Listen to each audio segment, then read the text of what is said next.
Hi friends, it's Kim here with Mickey Travels, and today's tips and tricks video is all about the Epcot International Flower and Garden Festival for 2018. If you've never been to one of these Epcot festivals, you need to stop what you're doing immediately and run, I repeat, run, do not walk, to Epcot to check these out. These festivals are some of my favorite things in Walt Disney World. The Flower and Garden Festival began February 28th and it runs through May 28th of 2018. It's a beautiful time of year to visit, and this year they're actually celebrating their 25th anniversary, so it seems to get a little bigger and better each year. This festival is known for its beautiful gardens as well as the topiaries that are featured throughout Epcot, and I am going to have some pictures of those. They are only out at this festival, so if you go, you will definitely want to take your camera and snap some shots or utilize Disney's PhotoPass service. There are also tours available during this festival, some of which are complimentary and some of which cost an additional fee.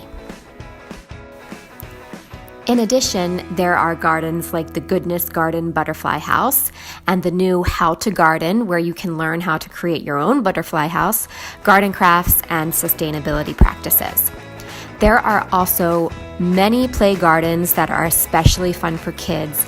And in the evenings, there is the Garden Rocks concert series featuring acts like Jody Messina, Smash Mouth, the Eagles, Starship, Lone Star, and more.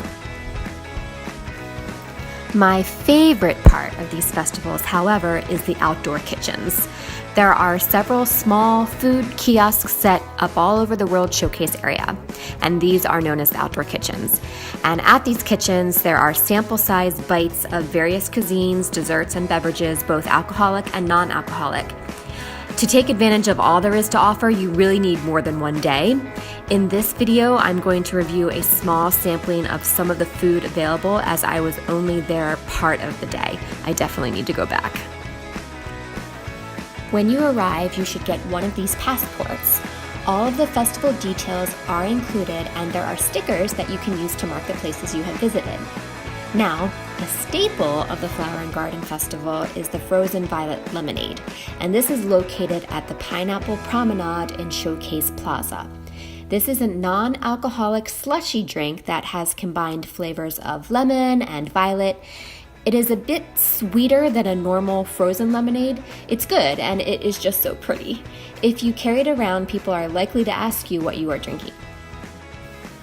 Next up is the pork taco at Jardín de Fiestas in Mexico. I know I didn't pronounce that correctly, I'm sure of it. This is a slow braised pork taco served with apple relish, goat cheese, and chile de árbol sauce. It is a delicious combination of flavors. It was not overly spicy, but it was very flavorful. The apple definitely stood out, and I have to say this was really one of the favorite dishes that I tried here. Close by, I stopped by the Berry Basket.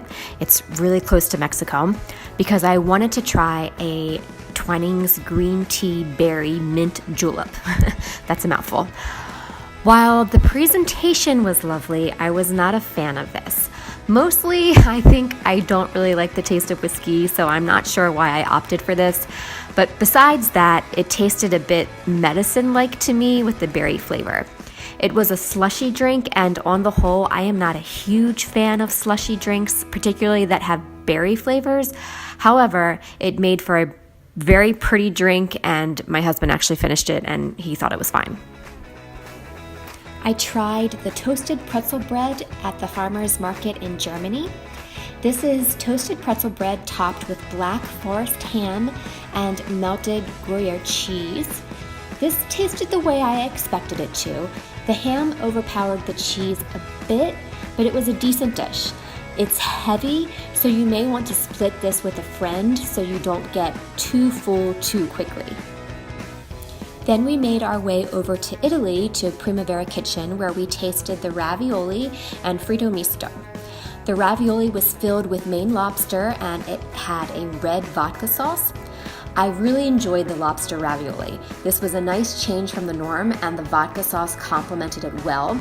The Frito misto was fried shrimp and zucchini with spicy sauces.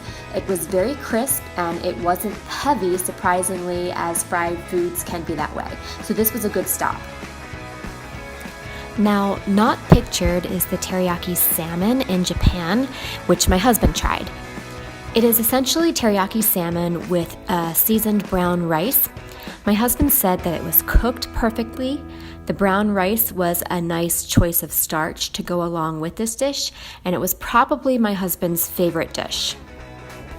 Next was the spicy blackened shrimp and cheddar cheese grits with brown gravy and local sweet corn relish. There were many different elements and flavors that worked well together, and the complexity of flavor made this dish very interesting. The shrimp definitely had a kick to it, but the spiciness did not overpower the other flavors. This was located at Florida Fresh. Also at Florida Fresh is the Florida Orange Groves Winery Sparkling Key Lime Wine. This tastes just like what you would expect key lime sparkling wine to taste like. It was very yummy, and the tartness of the key lime worked well with the bubbles. I don't know that I could drink an entire bottle of this in a sitting, but a glass was very refreshing and very fun. We ended the day on a sweet note. The freshly baked lemon scone at Cider House in the United Kingdom had creme fraiche and mixed berries. The consistency of the scone was superb, and I loved the lemon flavor combined with the mixed berries. And the creme fraiche is always okay in my book. And last but certainly not least was the macaron at the Fleur de Lis in France. This is a large chocolate macaron lollipop.